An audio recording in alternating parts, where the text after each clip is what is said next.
क्या आप जानते हैं कि हकीम लुकमान ने क्या रहस्य खोजा था? जानने के लिए इस वीडियो को अंत तक देखें।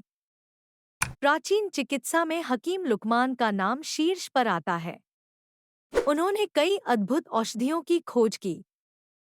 उनकी दवाएं आज भी कई रोगों में उपयोग की जाती हैं। कहानी है कि वो पेड़ पौधों की भाषा समझते थे। यही वजह थी कि उनकी औषधियां हमेशा असरकारी होती थी। उन्होंने प्राकृतिक चिकित्सा को एक नई दिशा दी। आयुर्वेद में उनके योगदान को भुलाया नहीं जा सकता। उनकी खोजों से हमें आज भी नई प्रेरणा मिलती है।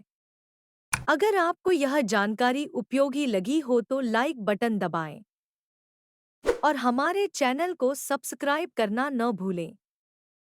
हकीम लुकमान का यह रहस्य आपके जीवन को बदल सकता है।